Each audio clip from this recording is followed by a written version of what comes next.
This is the Note Closer Show, where you get the latest developments in distressed note investing and learn the secrets of how you can control millions of dollars worth of property for pennies on the dollar. Get educated and entertained by someone who has closed thousands of deals and lives to support you in achieving the same. Now, here's your host, CEO of We Close Notes, Scott Carson.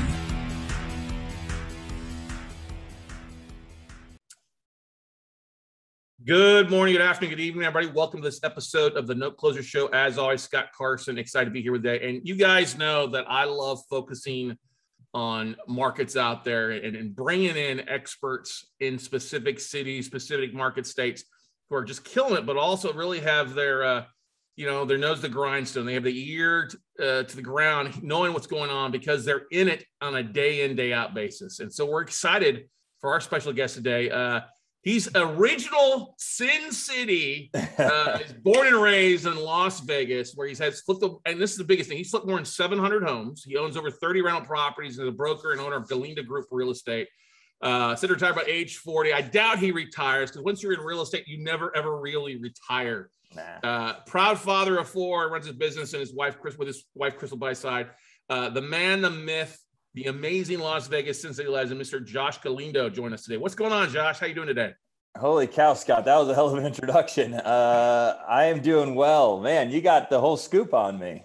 Try to. That's the thing. We're doing our research, our due diligence on folks, making sure we got the right people in our audience. So, man, 700 homes. When did you get started as an investor or a realtor there in Las Vegas? When did you kind of kick things off, Josh? So I started out I was licensed in 2005. Real estate was pretty relevant in my life growing up.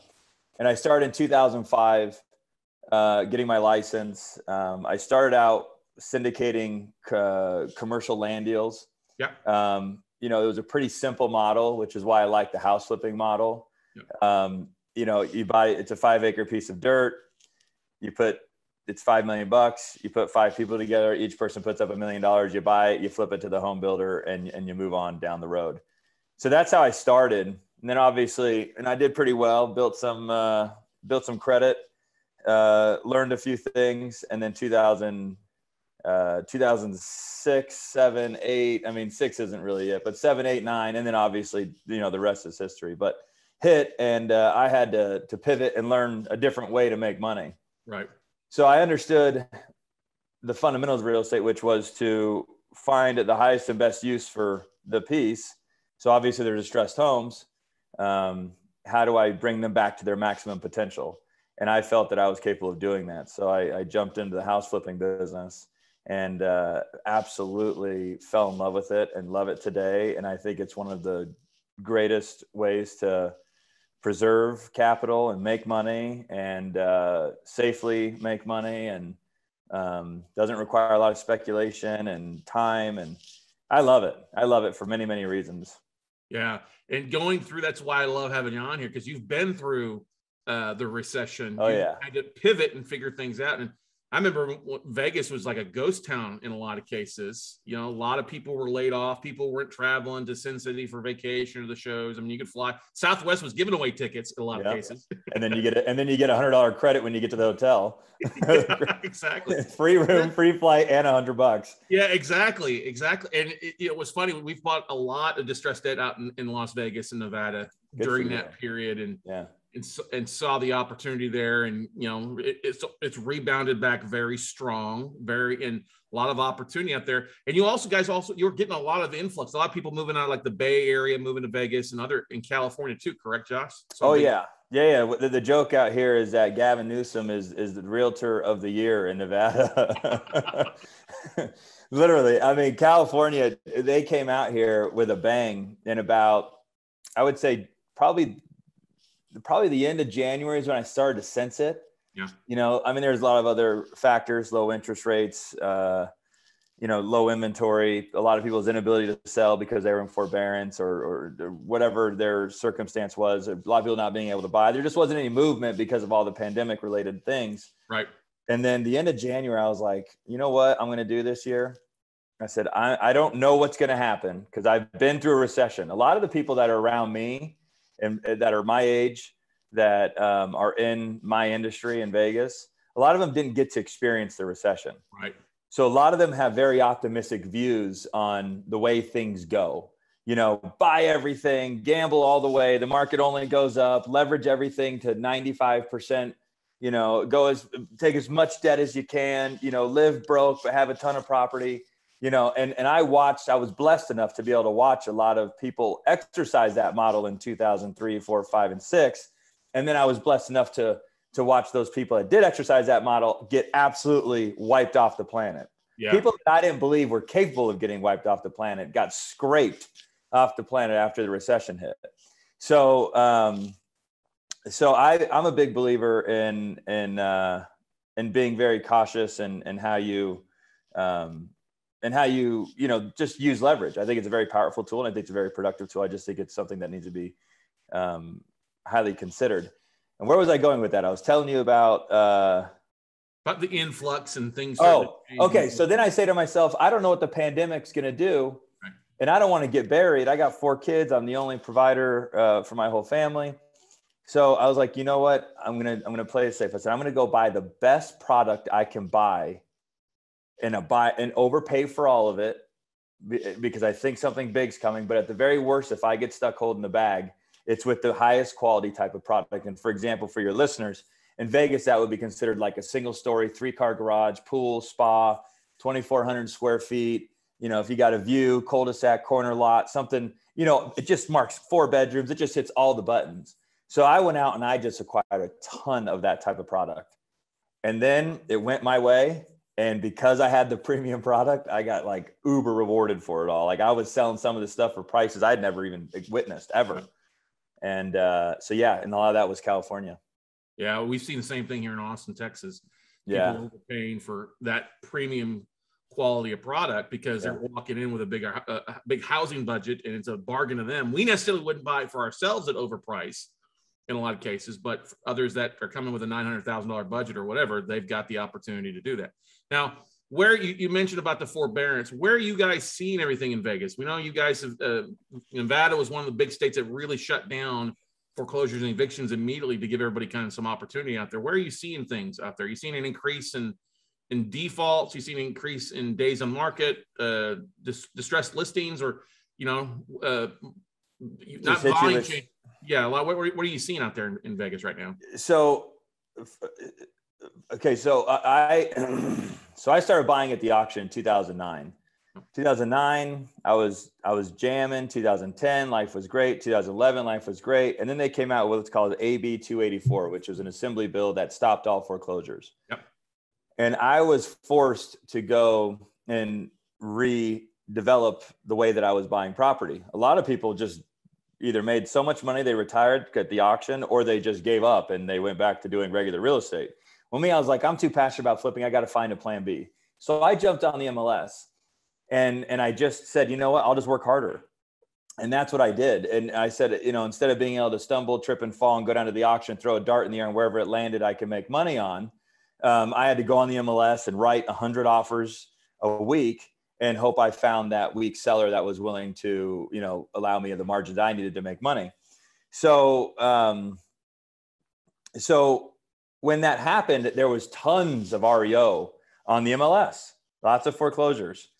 About 2013, 14, 15, I will say probably 2016 or 17, I haven't bought one REO off of the MLS. It's wild. No short sales, no REOs. So that's just to create some perspective. Now we go to the pandemic, same thing is the answer. I know it's not as sexy of an answer as I would have liked to be able to explain. But nothing. There's no REOs. There's no foreclosures. No short sales. You know, and maybe there are, but just a few. But if they are out there, I think there's so much demand right now that the REO doesn't get an opportunity to sit at a low price. Because if it does, now it's this extreme deal that the whole city sees, not to mention the consumer, and then they bid its price right back up. Right. I'm actually not a big believer, and I think it may be good for your audience to hear, and I'm going to go back to this Vegas question. It's not about the product when it comes to flipping. It's about the price you could buy it for. Because how many times, I'm sure you've seen this, is the house just torn to pieces, looks terrible, looks like a good flip, and it's listed at full retail. Yeah. How many times have you walked in and bought a house or a property or some investment that you've got that needs no work and it's listed at 65,000 below market? So people get so hung up on the visual effect that they see on the computer and get all excited and start trying to bang on a seller that's listed at full list. Your job is you got to find 70 grand between what that seller's wanting and what you're willing to pay, versus look at the price, forget the property, and let the seller do most of the work for you is one of the big things that I say. So if the house is worth 300 and it's listed at 270 and you got to get it for 250, now you only got to find 20 grand. So, so I work a lot with just traditional sellers that are on the MLS. I actually don't tap into that REO market very much. And then, so what do I think about the forbearance, or what am I saying? I'm saying that there's so much equity in the event that the banks, which I don't believe I believe I didn't get enough background on you, but I'm going to assume that you've seen it all. Or, yeah, you know it. You buying distressed notes. The banks aren't going to do that again. I wholeheartedly believe that. And if I think if somebody has an objection, I'd love to hear it, because I'd love to get educated the other direction. But if these banks go and just start foreclosing on everybody, the whole thing starts again. And I think, it's been made pretty clear by the federal government that if they see any funny business by these banks, they're going to publicly fine them for doing so. And so I think that that's also protecting the consumer. So the reality is there wasn't a lot of people getting foreclosed on. And then since there wasn't a lot of people getting foreclosed on, those people's houses weren't being listed. And our inventory, a healthy market for us out here roughly is probably, like a super balanced market would probably be like 10,000 available homes, available, whatever you want to call it, single family, condo, townhome, whatever it is, about 10,000. This is, okay, now I'm going to be specific. Single family homes, about 7,000. We'll just talk about single family. That's a pretty decent balanced market. Still a little in favor of the seller, but it's decent. We got down to 1,800. We had like 2.5 weeks of inventory. And for your listeners, if they don't understand what that means, if not one seller put a house on the market, to stop putting houses on the market, we would be out of houses to sell in 2.5 weeks. Right. Yeah. So, I had houses I bought thinking they were worth 450. I listed it thinking I'd be a little aggressive at 480. I'd sell for 580. Literally like $120,000 more dollars than what I thought it was worth. And that just all goes back to supply and demand. there was nothing to be able to be bought. Mm-hmm. So what does it look like today? The market's loosened up a little bit, but I had to create that perspective for the viewers to understand. 7,000 is roughly healthy. 1,800 was the extreme as a result of the pandemic or low interest rates or all the above or whatever it is. But that was the most recent low, was 1,800, something I'd never actually witnessed. And then we've kind of gone back to about 3,000. And then I started really paying attention at 3,000, because that's a big indicator that I would encourage anybody out there that's wanting to grab a nugget from this episode, is watch the availables. People get so hung up on all the statistics and all this crazy stuff, and they're analyzing all that. And then they get into analysis paralysis, which is something that I don't believe in. Just watch the ERs. We call them ERs. Watch the available homes on the MLS. And when that number starts ticking up, it's just simple supply and demand economics. So at 3,000, which really what that meant was that our inventory had gone up roughly 100%. From 1,800 to 3,000. That's a big number. So still extremely beneficial seller's market. And I started watching it there. And then I saw it go to 31, 32, 33, 34. And I literally paused all buying in my office. I said, we're stopping. We're going to wait and see what happens. We had probably 25 homes at the time. I said, let's just stop buying for the moment and see what happens. Market's still strong. We'll be able to get out of these. But if this thing goes up 200%, then that's going to probably get national attention, or at least local attention, spook a lot of people. And then it just accelerates. You know how that goes once it's out in the media. So, and then what ended up happening, as wild as it was, it stuck at 3,500. Literally like the last 8 weeks, it goes like 3,550, 3,450, 3,650, 3,500. So I think it's wild to me that this appears to be a balanced market at 3,500 available homes. To me, if you'd have asked me this 3 or 4 years ago, I'd have said, that's crazy, ludicrous.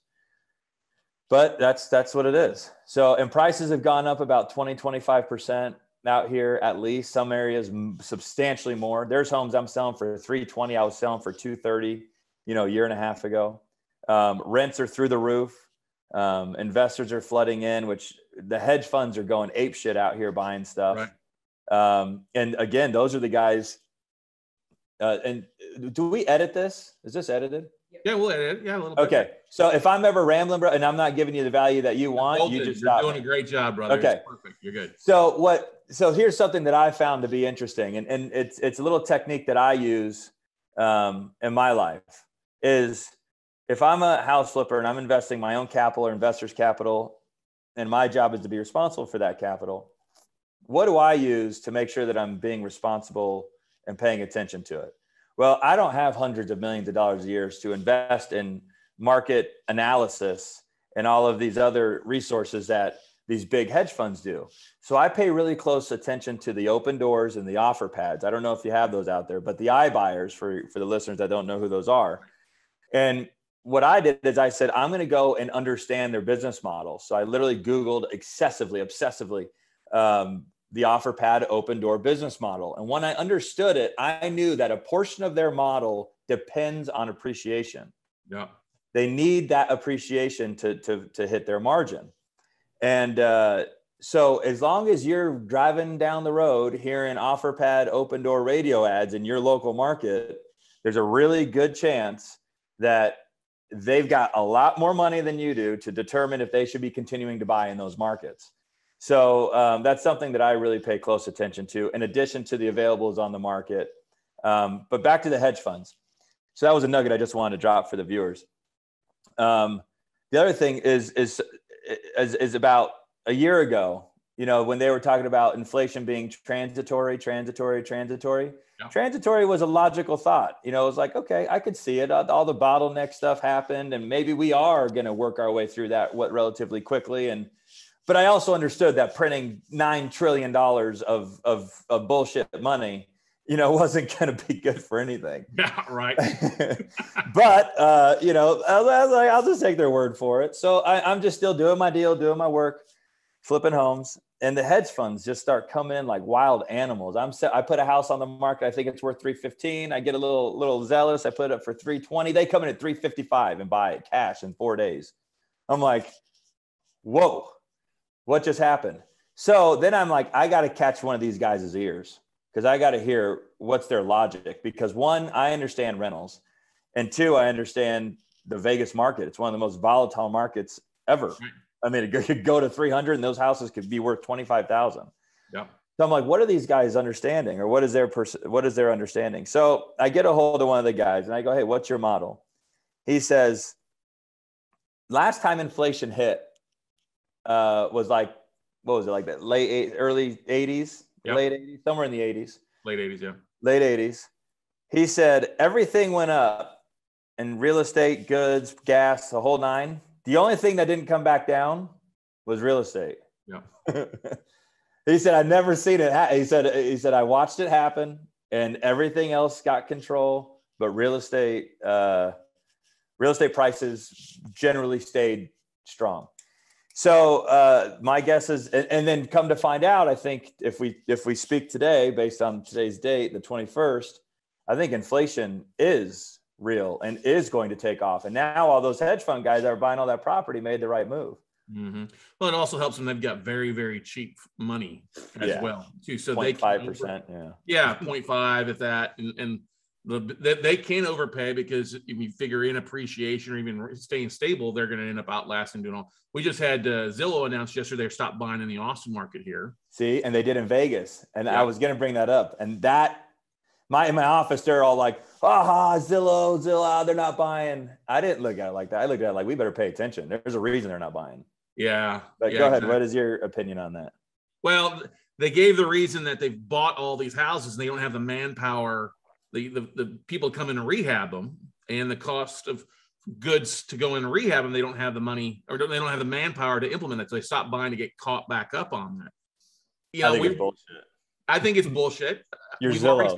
Because the price point they're buying at, that the average days on market and those variations, we've already started to see that dip start to come down where people are reducing the listing prices of those homes.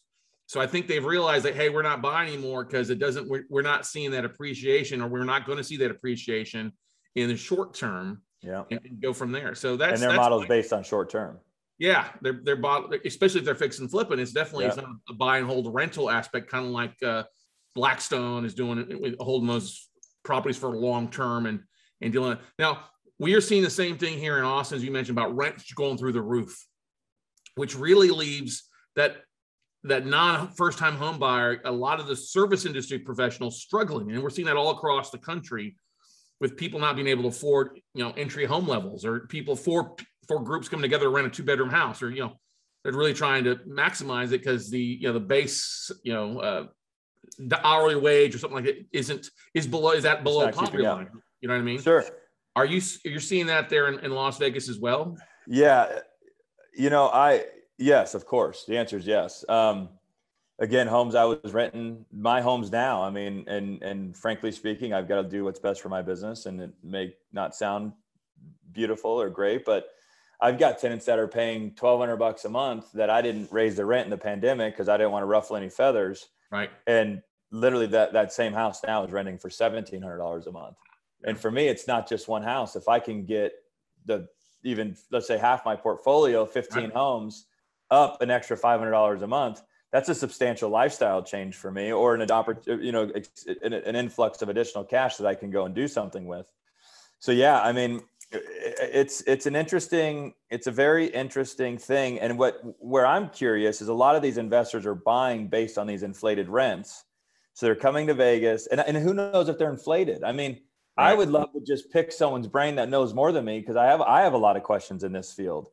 Are they inflated? I would argue that yes, they are. Why? Because there's not an abundance of them. If there's not an abundance of something, then obviously the price goes up. Yep. Well, what happens when there is an abundance? But is there going to be an abundance? Like a lot of people, what I go back and forth with myself is I ask, Scott, did you refinance your house during all this?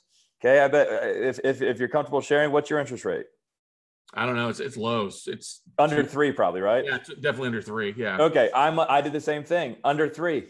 I don't know why I would ever sell this property that I live in. Literally, I could rent the property for substantially more than what I owe, or than what I pay in a mortgage. So all that translates to that piece of real estate will never see the open market again. Mm-hmm. And so where does this? And I think if you times the Scott scenario, the Josh scenario, times all the people that took advantage of the refinance opportunity, those homes are also not going to come and see the light of day. They will become rental properties most likely. Because, right. When you have that kind of cheap debt, why would you ever get rid of it? Exactly. So then I asked myself, maybe it will never go. There will never be an excessive amount of homes again. And maybe, I don't know. I play this yin and yang and try to analyze each scenario and take into consideration all the things I understand about real estate. And I don't know the answer. At the moment, though, rents are through the roof. Housing prices are through the roof. And it's just kind of what it is in Vegas. When you're looking at the price points in Vegas, is it a number that you see where something just is days, or like anything below 300,000 or anything below 400,000, the Vegas market just gets gobbled up immediately? Is there a price point that moves back? Great question. 330 and below is the new 200 and below. Okay. So 200 and below out here, if I were to put that in on the MLS, a year ago, 2 years ago, let's just say, I bet there'd be 18, 25 homes total. Just very and then if they're 1 bedroom, they're 2 bedroom, they're just older, not very attractive properties. Today, you type in 300 and below, I would argue, I should have done it just for fun, but I would argue that there's a very small amount of them. And then, then it goes, 330 and below. You bump it just a little bit, but now you need something you can be proud to live in. You need a 3-bedroom, 4-bedroom, maybe a garage, maybe, a little renovation or a decent sized lot. That right. shrinks even smaller. So it's easy to say there's a lot of stuff under 300, but then when you narrow it down to what would someone be willing to live in, or doesn't need to put any money into, it really, really shrinks it down. So yeah, that's our price point. I'm actually curious, just out of curiosity, what, because your guys' prices are higher than ours substantially, is my understanding. Well, we've gone from the 390 range, the mid 400s as a so median. 390 was your 300 here. Yeah. Well, it was 300 before COVID. It was roughly a year and a half ago. It was like 295, 300 in a lot of cases. And it's just skyrocketed. I mean, they say Austin is like 50 to 80% overpriced because of such a demand. I mean, our house has appreciated over $150,000 in the last 12 months. Yeah. Crazy. It's bananas. It's bananas. But the reason I bring it up, we are seeing, and I agree 100% with what you're saying. Hey, people aren't going to see the REO aspect of things. I just don't think they're going to go that route. We do have forbearance agreements, but what I think we're seeing, and we're already starting to see a lot of the stuff happen, is the stuff that is distressed, where the people are in first-time home buyers. They bought a new home and it's a tax appraisal default, where they were budget mindset, but didn't figure that the taxes being changed on that, or they've been out of work, that first-time home buyer. We are seeing an influx of defaults in Nevada and the Vegas market, which is kind of surprising, which is really interesting looking at that market, because the biggest thing is it tells you that either people are trying to hold on in some sort of fashion with a forbearance agreement, but they're not being able to complete that forbearance to fruition, whether it's 6 months or 12 months. And they're not looking to sell because they have no place to go. Either rent rates are too high for them, and they can't obviously buy a new house because their credit's shot from the delay. Because we see a lot of FHA loans out that neck of the woods that are in default. We've also seen a lot of non-owner occ stuff, investor loans, some hardy money loans, which is surprisingly in default with the market being sold out there. So it's kind of interesting. I love talking markets because it's funny. I got so carried away on that side of the argument. I love going down your side of the argument. I would agree with you. I mean, okay, let's talk about, we were being, at least I was being optimistic of what the optimistic view looks like. Let's talk about what the other view looks like. And I would agree with you. These people that bought these homes in 2020, let's just call it 300,000, brand new from KB Home. So now they paid 25% more than what they should have anyway for a box, with a 1-car garage and no backyard. Yeah. They paid 300. It was really worth 260 on the open market. Then the pandemic hit. Then they went into forbearance. They tacked on another, let's call it $20,000 worth of payments on the end of their loans. Now they owe 320. And now all of a sudden the bank's going, hey, we got to get back to real life here. And they're still saying, I don't have a job because I don't have to have a job in this economy because that's just the new norm. And they're like, and I'm not paying because I read on the news that I don't have to. Right. I could see a whole lot of those guys out there. The thing that I would follow closely that I think would maybe inspire me to believe that we may be heading that direction again is a notice of sale. Because I think at this point, I think that the banks, is kind of like with our rental properties, hey, your rent's due, I'll get it Friday. Hey, bro, it's Friday and your rent's still due. Oh, I didn't get paid. Okay, I'm hitting you with a 5-day pay or quit. All of a sudden the rent shows up. Yeah. So I think the notice of defaults, there may be a psychological play there for that. Hey, the party's over, guys. The party's over. So what would frighten me, frankly speaking, is if the notice of sales started skyrocketing, meaning like, hey, these people are still ignoring the writing on the wall. So may I ask, that's your bread and butter. Are you seeing notice of sales? I don't target the foreclosure auctions. We buy the debt to become the bank. Got it. That's the idea, is that we buy that debt at a discount, 70 cents of value or less, because we take on that problem borrower, and we make our money by modifying, reinstating, letting the borrower start back up again. Okay, let's entertain that for a second. You're the carp of the lending world. I'm the carp of yes. Of like the crappy houses in the neighborhood. I go to the bottom of the lake and I clean them up, and we just clean up we clean up the bad borrowers. We rehab the borrowers versus rehab the property. There you go, man. I love it. So my question, Scott, would be, do you hide all of this? Does that make sense? Is there enough Scotts out there that, all of these people start foreclosing in Vegas? Let's just say, not all these people, let's just say 100,000 people go into default. That's quite a few people, but let's just say, let's just use that number for easy math. Are there enough Scots out there that can quietly come over and just grab that debt and then pick the phone up and go, hey, Mrs. Smith, listen, we Bank of America and their out of the country call center. I get why you didn't answer their call. I get that they wanted all their money, but I'm different. Let's work this out. And you just 1, 2, 3, 4, 5. And all of a sudden to Josh Galindo and the rest of the world, there's no foreclosures. There's no foreclosures, right? Yeah. Well, that's we've already been doing that. I mean, that's a big thing. Is we start with it being the fourth quarter here as we're recording this now, moving into the first quarter. That's always the busiest time of the year for debt sales. And when I see the likes of these big banks or these big iBuyers stopping to buy because they overpaid, that breeds, especially adding increased rents and default rates, because we track default rates. We track banks' default rates, and there's several big banks there in Nevada that have a higher percentage of defaults on their portfolio. 25-30% of their overall lending is in default on the residential side.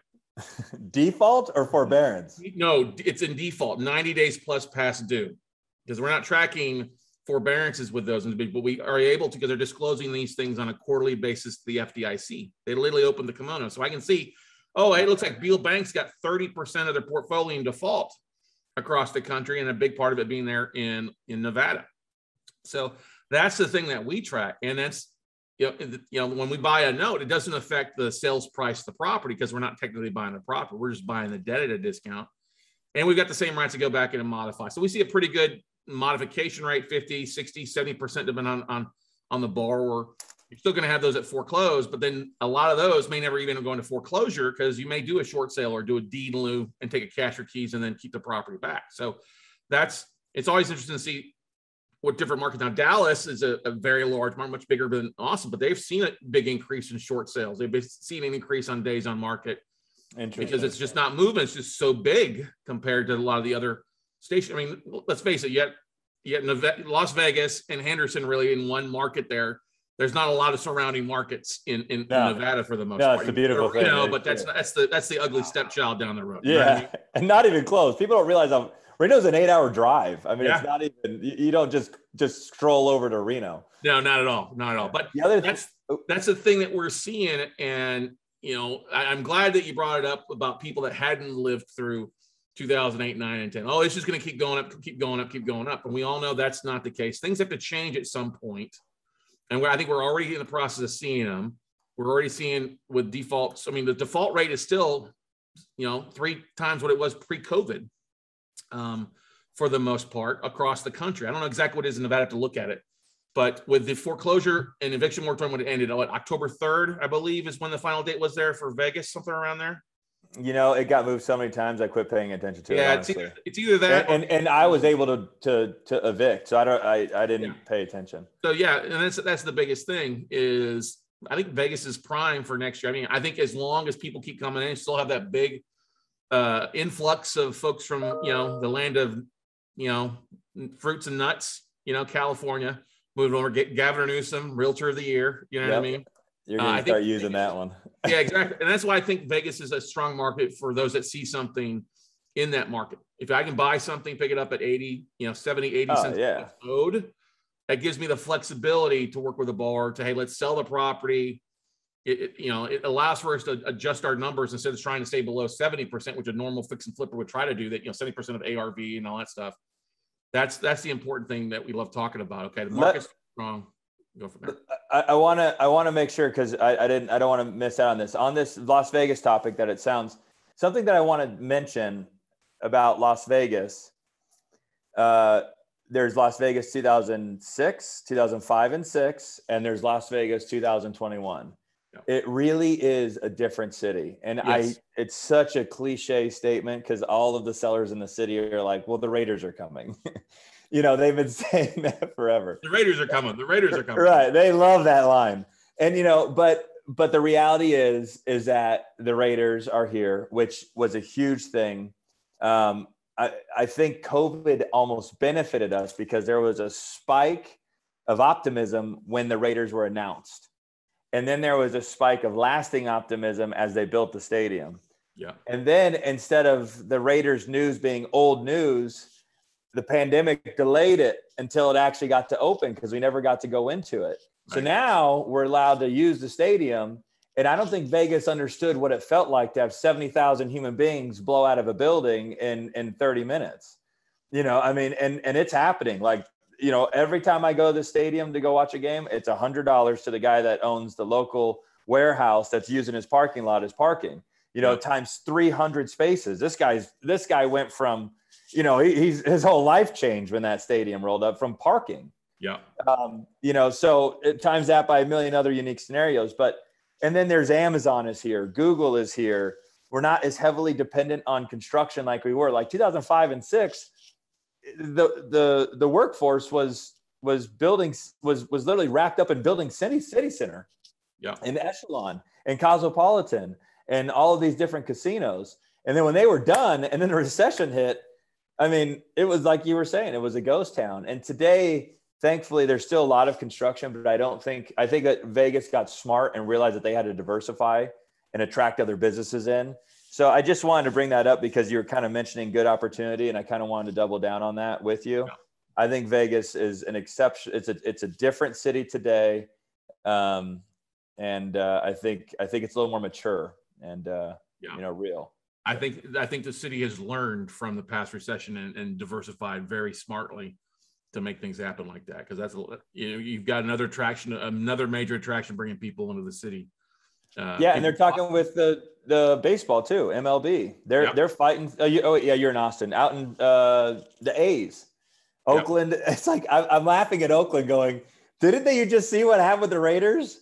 Give these guys what they want, or they're going to leave.